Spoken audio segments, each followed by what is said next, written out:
Hi there, how are you? My name is Naomi Judge. I'm a naturopath and clinical nutritionist, and I help women discover the dots between their health, happiness, and hormones. In particular, I'm focusing in on PMS and PMDD, those severe monthly mood swings that can affect you. So many women feel like it's normal to feel um, intensely anxious or depressed, in particular times of their cycle, but it's not normal. And so many women suffer, and this is debilitating, and particularly stress can influence it. And today I want to talk about a nutrient that's really important and has been shown to support women's hormones and support mood disorders, and that is iodine. We don't talk about iodine a lot when it comes to mood, but iodine is very influential on mood because it is influential on the metabolism and also on your endorphins. Also estrogen metabolism as well. So it ties up into not only your hormone balance, but also your serotonin and your dopamine levels as well. There have been a few studies conducted. One study shows that women with low iodine who actually have thyroid nodules are more likely to suffer from depression and anxiety. And so we know that thyroid nodules are common in women with low iodine. We know that thyroid nodules are also common in those women with MTHFR. And I see a lot of women with MTHFR who've got anxiety and need support with that. So have a look at iodine, particularly if you've got those thyroid nodules. Another study shows also in children as well that low iodine significantly impacts their performance at school in terms of their concentration. And so if this is for children, this must carry over to adults. So it's really important to recognize if your iodine levels are low, particularly if you've got conditions with your thyroid condition, particularly if you notice you've got some kind of swelling in the neck. Your thyroid gland is here. And what happens, what's meant to happen is your pituitary sends messages to your thyroid gland to produce your thyroid hormones, your active thyroid hormones, which regulate your digestion, regulate nutrient absorption, regulate your endorphins, regulate your metabolism, regulate your bone loss, you're making your bone, regulate your muscle anabolism, your muscle catabolism. So many things your thyroid does. So it's really important to make sure that your thyroid is working optimally, but also to have a look at this one important nutrient, which is iodine. The daily dose for iodine is around that kind of 150 micrograms. So that's the daily dose, and you can get this in food or you can get this in supplementation, and I will talk a little bit more about that in a moment. But you need to be careful of symptoms around low iodine and high iodine, and to understand what these symptoms are. So we do need to be careful with supplementing iodine in women who have hyperthyroidism, but there are also symptoms. We think that low iodine will give us symptoms of depression and low moods and fatigue, but some women also get symptoms that look like anxiety.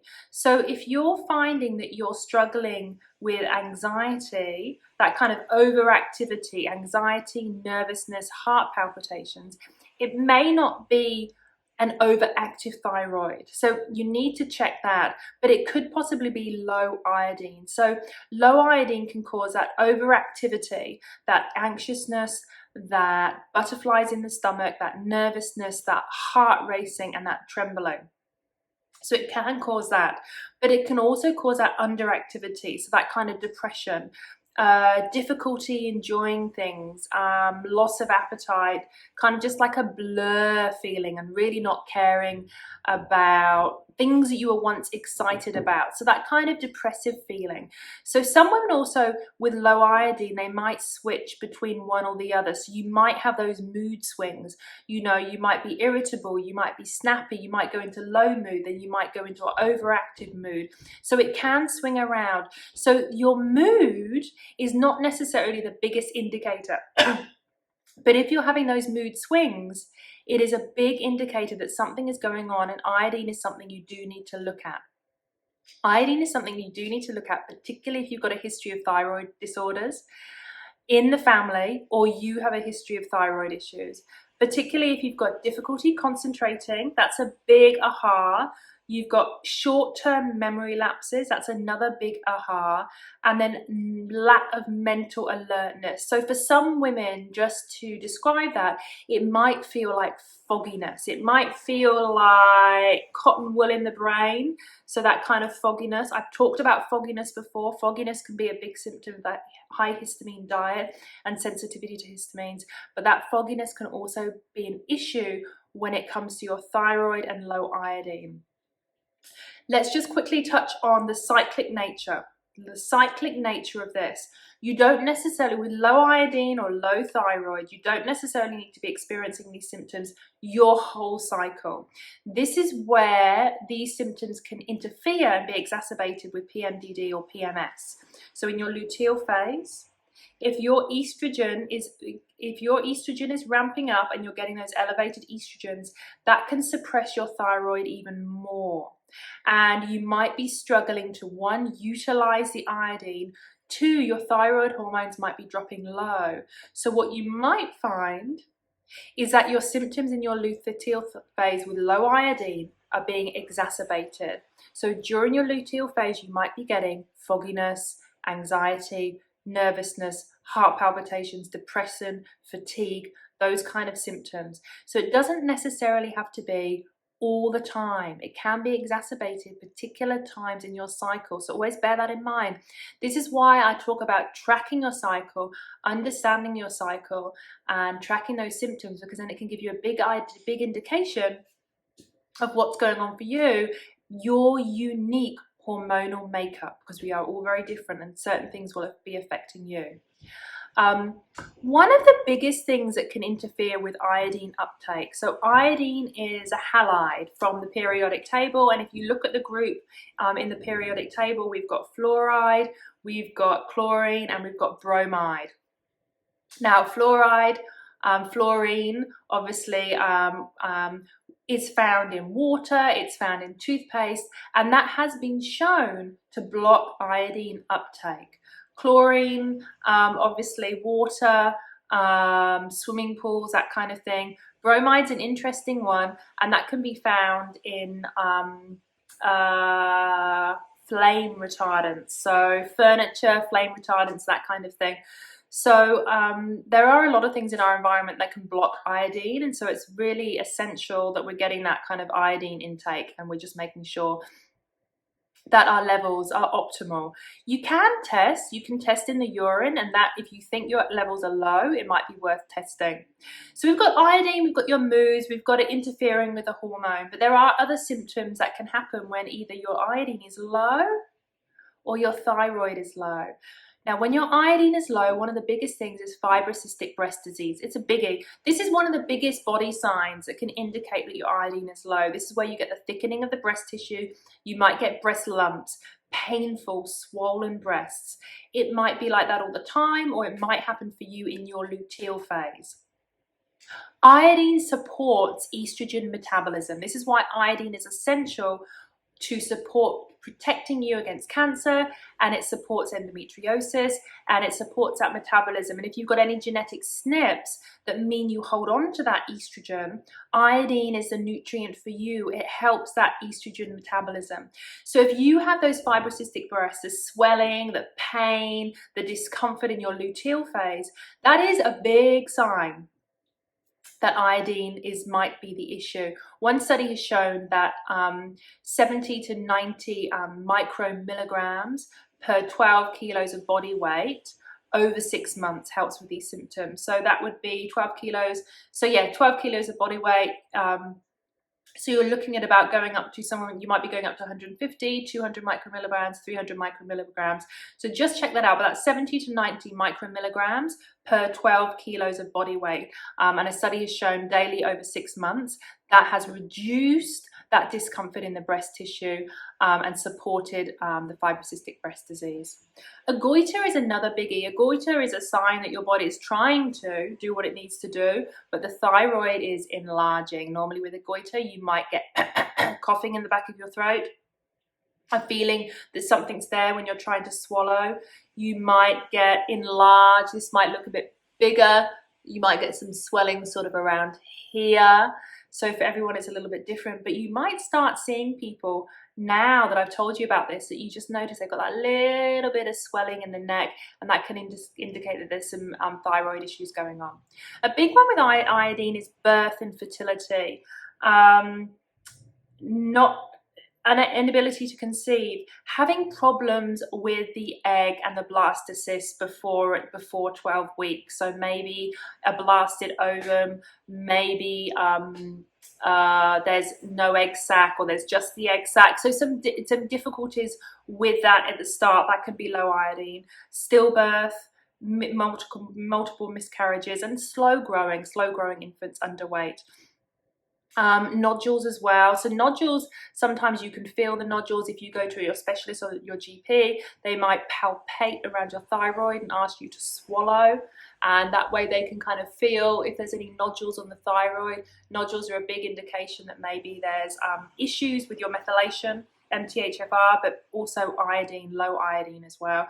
Nodules with the low iodine are what funnel into kind of issues with mood and anxiety and depression. Obesity is a big one, cancer, viral infections. Iodine kind of washes your blood in the thyroid, killing off bacteria and iodine infections. Look at diflan and betadine. They're an iodine gargle. We gargle them in our throat. The iodine kills off bacteria, kills off viruses. So it's really important for that. And also muscle contractions as well. I'm going to talk about this a little bit more later if I remember at the end of this. So iodine supports the thyroid, and what should essentially happen is the TSH should kind of regulate your thyroid hormones. But when your daily intake of iodine falls below your 100 micromilligrams, then what tends to happen is that TSH starts to come up. TSH, thyroid stimulating hormone, should be around 2. As it starts to come up to 2.5, 3, 3.5, 4, that's telling us that your thyroid is being suppressed, and there could be some hyperthyroidism. There could be some low thyroid activity, maybe low T3, maybe low T4.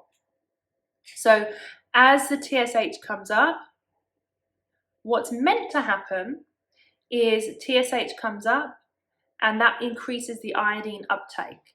But if you're not having the iodine, then the TSH continues to come up, but you're not getting that iodine uptake to start to stabilize those thyroid hormones and stabilize the thyroid. Does that make sense? So what could happen when iodine drops really low, the production of your TSH and your thyroid hormones is halted. This then throws out the window the theory of just testing for TSH. TSH is your thyroid stimulating hormone. General tests say if we test the TSH and it's within range, your thyroid is okay. But essentially your TSH could be within range. It could be on the low side, but your thyroid hormones are low as well. So this is why if you suspect low iodine or you suspect thyroid issues, you need to have the whole gamut of testing. You know, your TSH, your active T3, your active T4, and your antibodies. They need to be tested. Testing your TSH is not an accurate measure of your thyroid function. So you need to get that full test. You can do that through labs for your GP. Naturopaths can do that. I use Lavity and I use Nutripath and Douglas Hanley Moore to test my clients, and I also test myself as well annually, because there's thyroid issues that run in my family. My mother has thyroid issues. I've naturally got thinning eyebrows, and my thyroid does go up and down depending on what my hormones are doing at the time as well. And I also notice it goes up and down with stress. Body signs are a big one with low thyroid. Puffy eyes, puffy face. The hair can get quite knotty and strawy. So if your hair was once shiny and beautiful and it gets strawy, that can be a big indication. Dry, scaly skin around the ankles, on the bottoms of the feet, thinning eyebrows that I've already talked about. So this is a amalgamation of thyroid support, but also iodine. I want to focus in on the iodine. There are other things you can do for your thyroid, but this is particularly if your iodine levels are low. If you live in an area that's not around the ocean, you don't eat food that's grown in soil that's high in iodine, then your iodine may be low and you need to be supplementing. I really love using iodine topically. It's one of my favorite things to do. And in fact, I don't know if you can see there's some iodine. It looks like a bruise. And can you see it's a bit yellowing there? I actually sometimes put a little bit of iodine on here to absorb through the skin. But what you can do is you can put a little bit of potassium iodide in a moisturizer. So you can use like maybe a drop dose 100ml bottle, and you in that 100ml bottle, say of almond oil or macadamia nut oil or sweet almond oil, some kind of oil you can use as a body moisturizer. You can also use an essential oil. In that 100ml, you can put in your 10 to 30 mils of potassium iodide. It's going to be brown solution, so please don't stain anything. And you can use that. You can just rub that into the body, and you can use it every so often, weekly. And your body will absorb that. And I know when my thyroid was low and I did that, I could feel it pick me up. I did it daily for a few weeks, and the pick me up was amazing. It did pick me up. I could feel the energy coming back, and it supported me. It supported my thyroid. And when I looked at the numbers, I rechecked the numbers, they were better. Also take it orally. You know, a safe dose is 150 micromilligrams. Remember what I said earlier, between 70 and 90 micromilligrams per 12 kilos of body weight has been shown to reduce fibrocystic breast disease over around 6 months. So you can use that number. You can use 150. Some women like to go up potassium iodide, either drops or tablets. You just want to start at that lower dose, and if you feel like you can go up, you can go up. Now, the caveat with iodine and the caveat with supplementing, it's a really tricky one, because some women who have hyperthyroidism don't react well to it. Some women who have antibodies, thyroid antibodies, really don't react well to iodine. My body loves iodine, but if I take 150 micromilligrams of potassium iodide daily, about 3 to 4 weeks later, I get these muscle contractions and I get a very sore arm. If I take that potassium iodide in a glass of water with a bit of salt, the sodium seems to help the potassium iodide absorb. And that does the trick. So what I've worked out for me, it's about absorption. It's about your unique makeup. So never, if you ever get any negative reactions to taking supplements, always stop. Just try and figure out what's going on. It could be the absorption. It could be too much for you. It could be methylation. But with iodine, it could be too much for you. Your body might not be absorbing it, so it's actually then having negative. If there's too much, if it's not being absorbed within the thyroid, remember what I said, 100 micromilligrams a day, your TSH will help it utilize and convert and make thyroid hormones. But if it's not doing that and you're not needing that because you're having a higher dose, your body there may be some negative reactions. You could get heart palpitations. You could get a racing brain. I can't take it in the evening because I can't sleep. So I take mine with a bit of sodium because it helps it to absorb, but always start low and always be safe with iodine. And you also need to just be wary that with some medications, it doesn't work either. So potassium iodide, it's a potassium molecule, iodide. ACE inhibitors, potassium sparing diuretics, and hyperthyroid medication, you really need to be careful. Consult your doctor and do not take it, especially in high doses. So start off at low, see how you go. Do a urine test. Some people also do a skin test. You can put the little patch test of potassium iodide on the skin, see if it absorbs, how quickly it absorbs, and that can also give you an indication on whether your thyroid is low. But always be careful with supplementation with iodine, because your body your body can react in funny ways. So just monitor, just see how you go. For me, via the skin route, the topical route, I feel energized, I feel great. Sometimes I need to take a little bit higher orally, and I just do it over a short period of time. And then if I feel like I need to, I take it with sodium as well, because the sodium helps it absorb. by sodium, a glass of water with a 1/4 teaspoon of natural sea salt. Mix that up, and I take that with my iodine tablet, and that helps it absorb. The sodium helps the iodine absorb in the thyroid.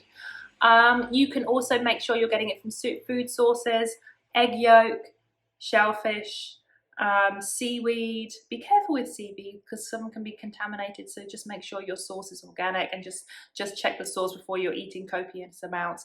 Dulse flakes are kind of nice if you can find some nice organic dulse flakes. They're really good to add to salads and foods.